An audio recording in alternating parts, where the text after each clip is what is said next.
नमस्कार श्रोते हो, मी रुद्राणी जगदीश गोंडे पाटील, इयत्ता 9वी, icon English school, Chhatrapati Sambhajinagar.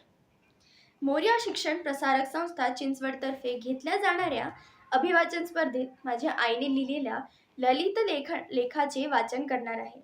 सदरील लेख म्हणजे रूपक आहे. त्रिकालाबाधित सत्य यातून संवाद रूपाने उलगडलेले आहे.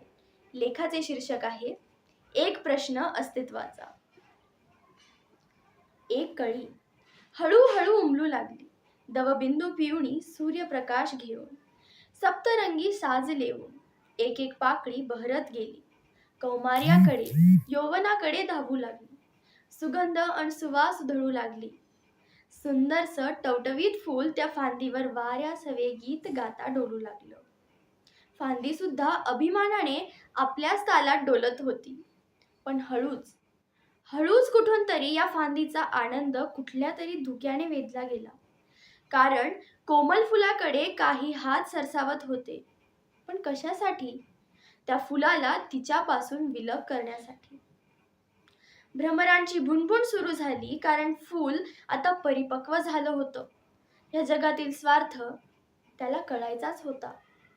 पण फांदी, ती तर या स्वार्थांध जगाची अतिपरिचित होती. एक दिवस असाच या मायलेकीचा संवाद कानी आला. फांदी या मदमस्त तारुण्यधुंद फुलाला म्हटली, माझ्या धुंद फुला, आनंद तुझा सुखी करतोय मला.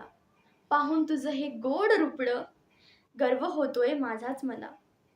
सप्त सुगंधांनी अन हृदयाच्या सुरांनी सिंचन तुझं केलंय. आज माझ्या लाडक्या कळीचं सुंदर मोहक फूल झालंय. पण बाळा, या आनंदातच माझं काहीसं दुःखही लपलंय. कारण हे जग आता तुझ्याकडे डोळे लावून बसलंय.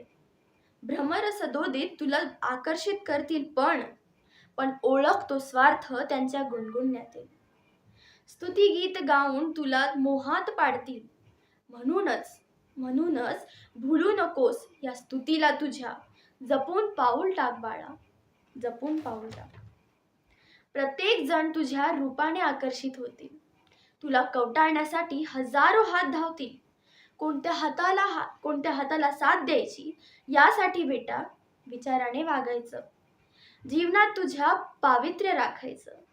एक वेळी तुझं अस्तित्व खूप आनंद देऊन गेलं, पण सोबतच विरहाचं दान देऊन गेलं. यावर मात्र स्वैर अशा त्या फुलाला, आनंदावर झुलणाऱ्या त्या गोड पुष्पाला, या आनंदासोबत व सौंदर्यासोबत येणाऱ्या संकटांची चाहूल लागली.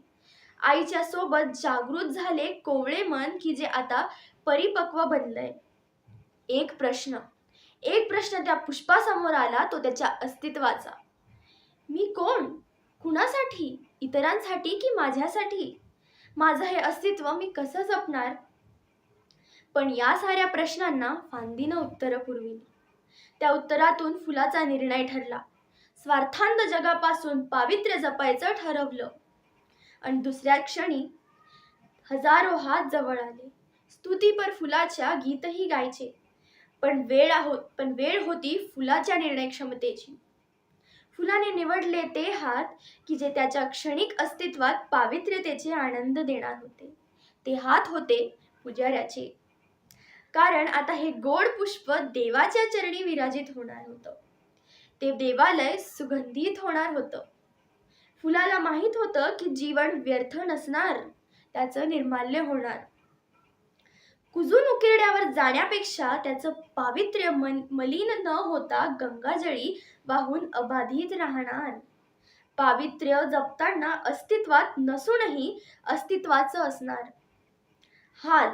हाच एक प्रश्न अस्तित्वाचा स्त्री जीवनालाही बरंच काही सांगून जाणार.